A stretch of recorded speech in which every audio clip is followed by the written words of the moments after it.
Hi, good evening. Every idea has to have some sort of a technology attached to it, but I would prefer to have an idea which is very simple. For example, uh, Mr. Reddy just talked about US and where you have light poles which have every kind of connectivity attached to it.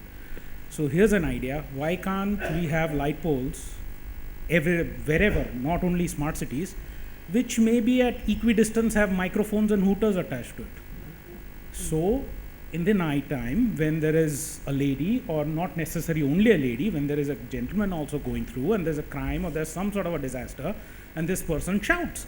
Because, as Indians, we are all loud people.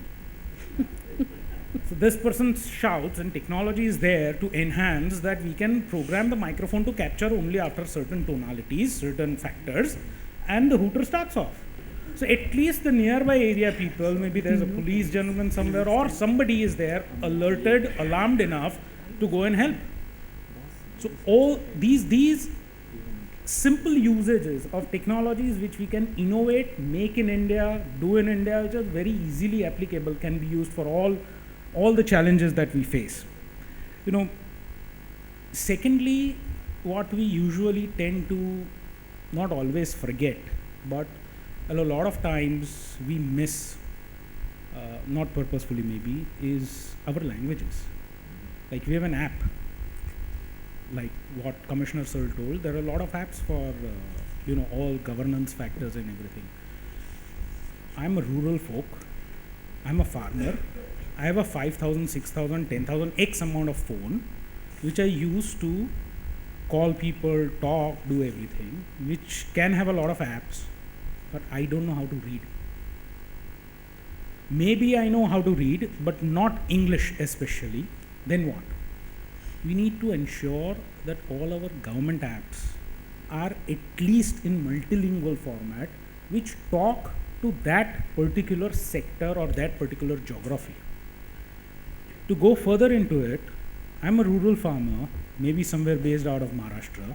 I have an app, I have everything installed in it. I know how to use an app. Somebody's taught me, maybe my son's taught me, but I can't read. Then I'm not educated. Now you want to convey that farmer a message, how will you do it? So if I take an example of maybe Chalisgaon in Maharashtra, where they release water from the dam for irrigation purposes, and somebody wants to know about it, how is that person going to know about it? Why can't we incorporate audio in our apps? We have a lot of technology available, as everyone correctly puts it. It's just about taking that next step forward. If I had that audio in that app, all I had to do was send out a message, of course, but with that also record an audio stream. Kal subah 10 baje pani release hoega. That guy does not know how to read, but he absolutely knows how to understand the language, understand audio. So the point is, at what time will we take the next step, which is a meaningful step forward? So that's second of the ideas that we can use.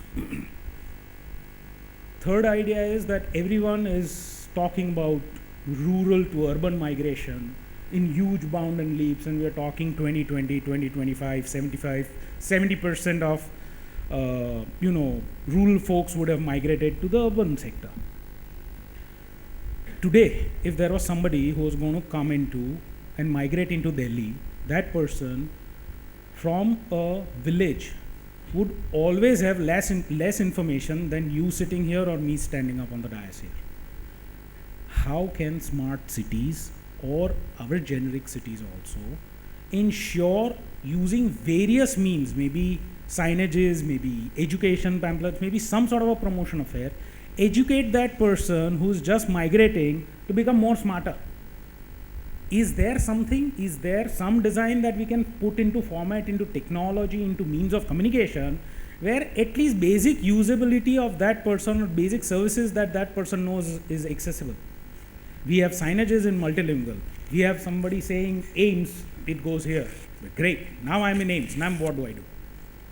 So we have a lot of technology that can go into that also and help people get more information, help data go through more.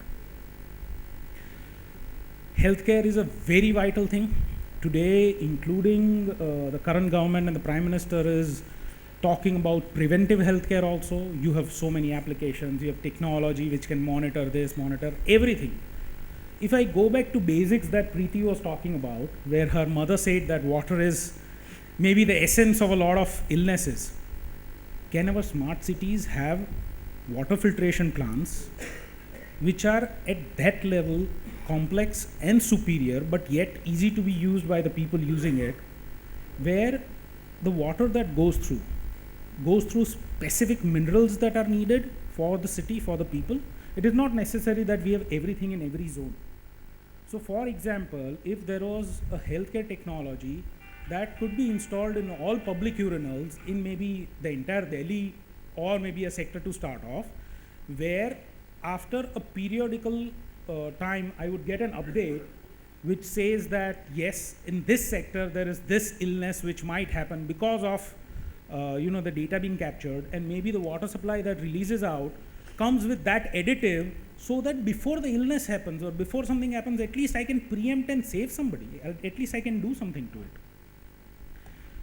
it. The last would be to conserve. We all talk about conserving energy, conserving water. This is an example which I used last time also, maybe in this same area. I have a 10-year-old son.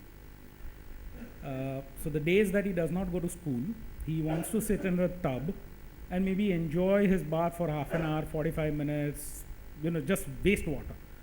Now, last time I got to hear that 138 liters is the amount of water that is designated for a family as per some guideline, which is now going to be reduced to 90.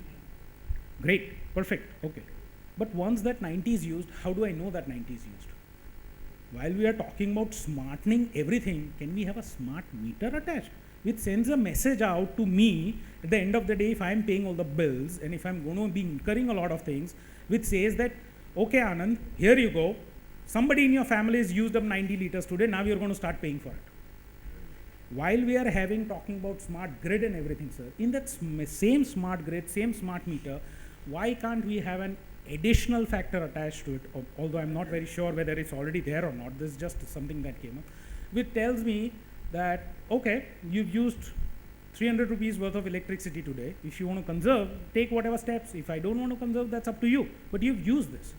Maybe at some duration in time after, getting these frequent updates, a user is going to get into that segment where they say, okay, now I need to start taking notice of this. No, I'm not going to use this water. No, I'm not going to waste this electricity. End of the day, water and electricity are, our nation's asset. We need to do something to protect it. So to just sum up, what I have to say here is that we need to ensure that we take one more step forward. We are going smarter, but can we get more smarter by getting a little more intelligent, a little more deeper thought into what we want to do? Thank you.